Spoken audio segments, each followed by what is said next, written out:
नमस्कार दोस्तों इन दिनों में सब तरफ एक ही चर्चा है और वो है अमेरिकी राष्ट्रपति का चुनाव। मित्रों, ये भी एक बड़ा विचित्र देश है कि जहाँ पर कभी भी मिड टर्म नाम की कोई चीज़ नहीं होती। मध्यावधि चुनाव कभी होते ही नहीं है। एक हियार्की है और उसके मुताबिक अगर प्रेसिडेंट को कुछ हो जाए तो उसकी जगह कौन बैठेगा ये तय है। अगर उसको भी कुछ हो जाए तीसरा भी तय है, चौथा भी तय है, पांचवा भी तय है और 10 जो है वो सक्सेशन लिस्ट में 10 या 12 नाम हैं जो सिस्टम चलता है। उनके यहाँ ये नहीं हो सकता कि 2 साल के बाद वहाँ मिड टर्म पोल हो जाएं, ऐसा कोई कंसेप्ट वहाँ पर नहीं है। और दूसरा सबसे बड़ा जो दिलचस्प पहलू है वो है चुनाव चिन्ह। मित्रों, ये बड़ा इंटरेस्टिंग होगा कि अगर आप ये कहें कि वहाँ पर मुख्य लड़ाई जो है वो हाथी और गधे के बीच में है तो आपको ऑड भी लग सकता है, आप अजीब भी समझ सकते हैं ये क्या है, लेकिन ये हकीकत है। मित्रों, एलिफेंट जो है ये इसका है, हाथी जो है ये रिपब्लिकन पार्टी का चुनाव चिन्ह है और डेमोक्रेटिक पार्टी का चुनाव चिन्ह गधा है। बड़े गर्व के साथ हमारे यहाँ गधा गाली के रूप में इस्तेमाल होता है। रादर एक हास्य रस की कविता भी थी, मुझे नहीं याद आ रहा किसकी थी, कि गधे बोझ ढोते मरे जा रहे हैं, निकम्मों को दुनिया गधा कह रही है। तो यहाँ गधा जो है वो निकम्मे के लिए इस्तेमाल होता है और वहाँ डेमोक्रेटिक पार्टी जिसका अपना एक इतिहास है, जिसमें कैनेडी जैसे लोग भी राष्ट्रपति बने हैं, ऐसी पार्टी जो है वो उसका चुनाव चिन्ह गधा है, डंकी है। ये इसका दूसरा दिलचस्प पहलू है। तीसरा दिलचस्प पहलू मित्रों यही है कि 1850 से सिलसिला शुरू हुआ और अब तक कभी भी यह बात गति से चलता रहा, कभी रुका नहीं, कभी थमा नहीं। और जो तारीखें हैं जो पहले दिन से तय थी वो आज भी वही हैं। तारीख तय है और ये भी तय है कि राष्ट्रपति, नवनिर्वाचित राष्ट्रपति किस दिन शपथ लेगा, ये भी तय है। और ये भी तय है कि वाइट हाउस जो वहाँ का राष्ट्रपति भवन है, जिस दिन नया राष्ट्रपति शपथ लेने जाएगा उससे पहले पहले पुराने राष्ट्रपति को वाइट हाउस खाली करना ही होता है। वाइट हाउस में कभी 2 राष्ट्रपति नहीं रह सकते, ये परंपरा वहाँ की बाकायदा चली आ रही है। परंपराएं बहुत सारी हैं और अगली एक परंपरा और भी दिलचस्प है मित्रों कि मुख्य रूप से 2 ही पार्टियां सदा मुख्य रूप से प्रतिद्वंदिता में रही हैं, मुकाबले में रही हैं, या गधे रहे हैं या हाथी रहे हैं। लेकिन इसका मतलब ये नहीं कि वहाँ और दल नहीं हैं। कुल दलों की संख्या, छोटे छोटे दलों की संख्या 23 से 24 तक है, 2 दर्जन तक है और वो सभी दल किसी न किसी रूप में मान्यता प्राप्त हैं। लेकिन मित्रों, अधिकांश दल जो है वो अपना प्रतिद्वंदी खड़ा ही नहीं करते और खड़ा करते भी हैं तो उनको कोई वोट नहीं देता।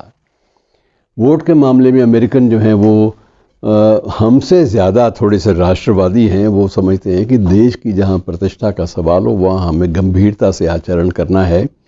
लेकिन ऐसा नहीं है कि वहां सारा कुछ शराफत से होता है, वहां भी बहुत खेल खेले जाते हैं।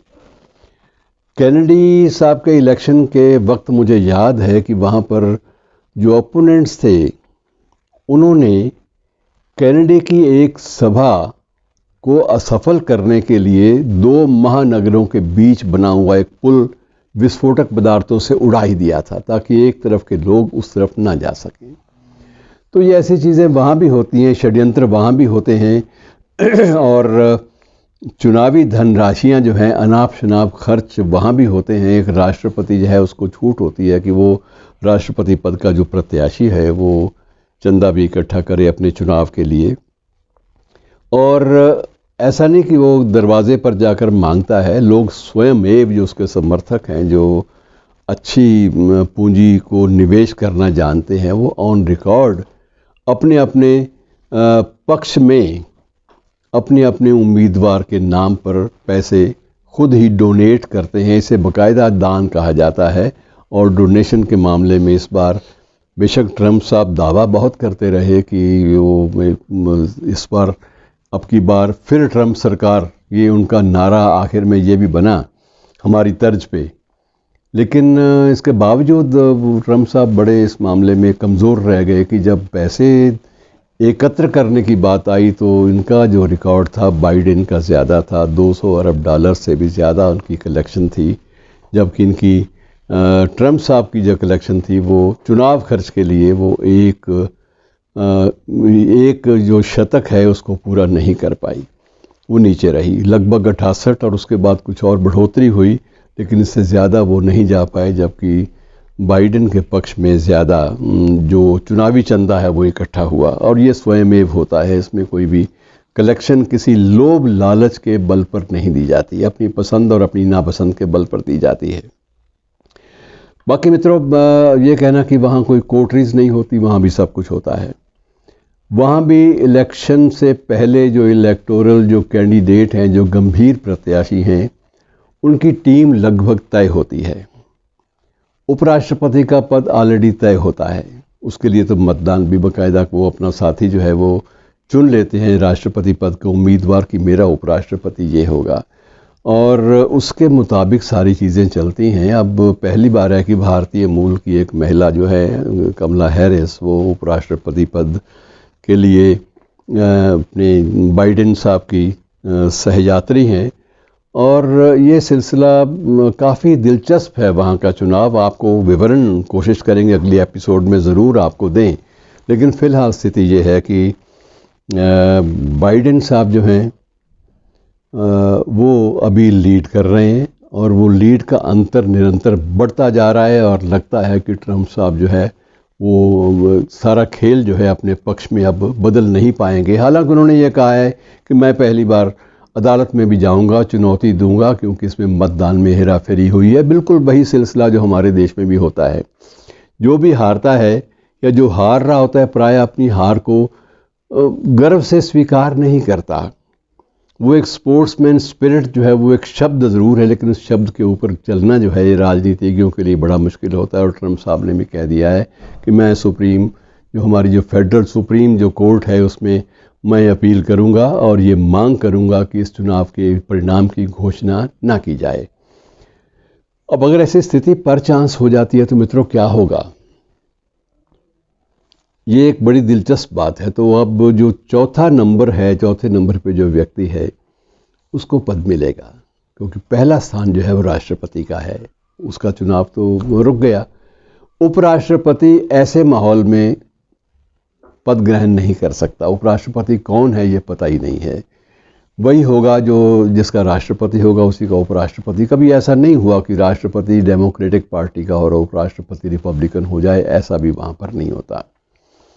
तीसरा स्थान जो आता है वो सीनेट का आता है, और चौथा हाउस ऑफ रिप्रेजेंटेटिव का आता है, प्रतिनिधि सभा जिसे बोलते हैं, और चौथा स्थान सीनेट का आता है। तो अब अगर पर चांस कोर्ट में ट्रम्प साहब इस चुनाव की घोषणा रुकवाने में सफल हो जाते हैं अदालत में जाकर, तो उस स्थिति में क्या होगा कि इस देश का कार्यभार कार्यवाहक राष्ट्रपति के रूप में ये चौथे स्थान वाले व्यक्ति को मिलेगा, और ये तब तक चलेगा जब तक कि अदालत अपना निर्णय नहीं दे देती। लेकिन ऐसी संभावनाएं दिखाई नहीं देती।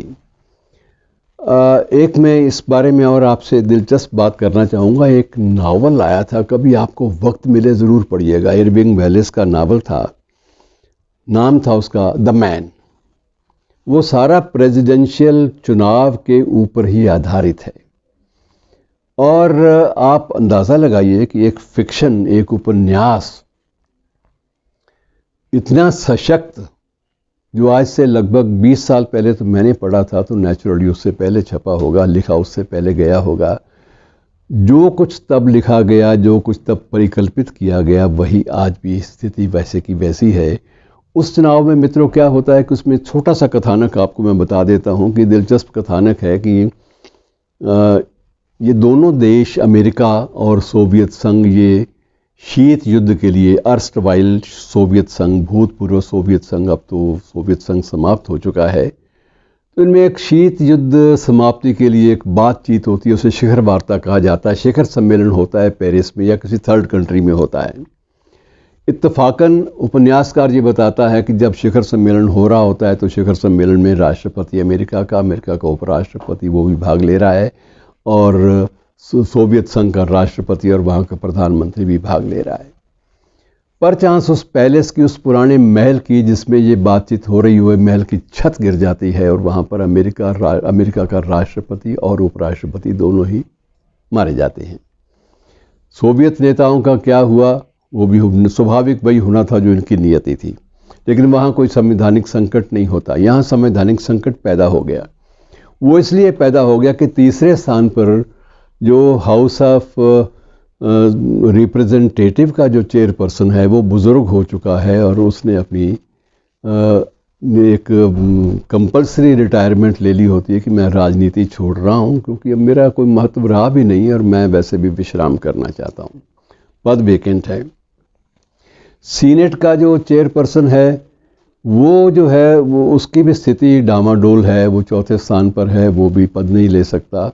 पांचवा स्थान आता है वहाँ के मिनिस्टर ऑफ स्टेट, अपना विदेश मंत्री आप कह सकते हैं, तो पांचवें स्थान पर वो आता है और विदेश मंत्री का पद जो है वो बहुत लंबा चौड़ा सिलसिला हो जाता है। तो मतलब ये है कि वहाँ हियरार्की के लिए संकट पैदा होता है अमेरिका में। उस उपन्यास के अनुसार, उपन्यास का नाम है द मैन, और उसमें अल्टीमेटली मित्रों किस्सा होता ये कि एक ऐसे व्यक्ति की बारी सक्सेशन में आ जाती है जो गोरा नहीं है, जो नीग्रो है। अब नीग्रो को जिस परिवेश में ये उपन्यास लिखा गया था उस परिवेश में नीग्रो को एक राष्ट्रपति के रूप में स्वीकार करना अमेरिका कल्पना भी नहीं कर सकता, लेकिन उसे स्वीकार करना पड़ा। और वो नीग्रो जो है उसके खिलाफ, उसके पद ग्रहण करते ही उसके खिलाफ साजिशें शुरू हो जाती हैं और साजिशें इस ढंग से होती हैं कि उसका करेक्टर असैसिनेशन होता है, उसके चरित्र पर हमले होते हैं, उसकी बेटी के कई स्कैंडल जो सही ना होते हुए भी वो उछाले जाते हैं, बेटे के स्कैंडल उछाले जाते हैं, किसी को ड्रग एडिक्ट बताया जाता है, किसी को कुछ, मतलब जो जो नुक्ते संवेदनशील किसी राष्ट्रपति के पद के गरिमा के अनुकूल नहीं हैं वो सारे के सारे उसके पीछे चस्पा कर दिए जाते हैं। आखिर वो कैसे निकलता है उनसे, और इम्पीचमेंट उसकी अभियान, अभी इम्पीचमेंट जिसे आप महाभियोग हम लोग कहते हैं, उसकी इम्पीचमेंट के लिए नोटिस दिया जाता है। तो राष्ट्रपति की इम्पीचमेंट पर पूरा का पूरा उपन्यास आधारित है। और मित्रों महाभियोग चलता है, राष्ट्रपति के ऊपर तरह तरह के आरोप लगाए जाते हैं और आखिर में ये भी होता है कि बहुत सारे प्रमाण जो हैं वो पुलिंदे, उसके विपक्षी उठाए हुए फाइलें वो सदन में प्रवेश करते हैं। महाभियोग जिस स्थान पर चल रहा होता है और बाहर लाखों की तादाद में लोग खड़े हैं जो प्रतीक्षा कर रहे हैं कि मतदान का परिणाम क्या होगा। और जब मतदान की मतों की संख्या की गिनती शुरू हो जाती है तो लोगों के बिल्कुल सांस रोक कर लोग उसकी प्रतीक्षा करते हैं कि अब उसके पक्ष में एक वोट गया, पक्ष में दूसरा वोट गया, ऐसे वो काउंटिंग साथ साथ घोषित होती है। और अंत में क्या होता है कि आखिरी वोट जो है वो नीग्रो राष्ट्रपति के पक्ष में जाता है और वो महाभियोग जीत जाता है। तो वहाँ इसी आधार पर इस उपन्यास का नाम है द मैन। कभी मौका मिले तो पढ़िएगा। लेकिन ये दिलचस्प है इस सारे के सारे जो प्रक्रिया है राष्ट्रपति चुनाव की, इसको गौर से देखना और इसको करीब से ऑब्ज़र्व करना अपने आप में ये ट्रीट होती है। और मित्रों दुनिया भर से पर्यटक भी जाते हैं। आपको ये बता दूं, मीडिया तो वर्ल्ड का वहाँ होता ही है, दुनिया भर से पर्यटक वहाँ पहुँचे होते हैं सिर्फ देखने के लिए कि चुनाव प्रचार कितना दिलचस्प और कैसे होता है। शुक्रिया दोस्तों।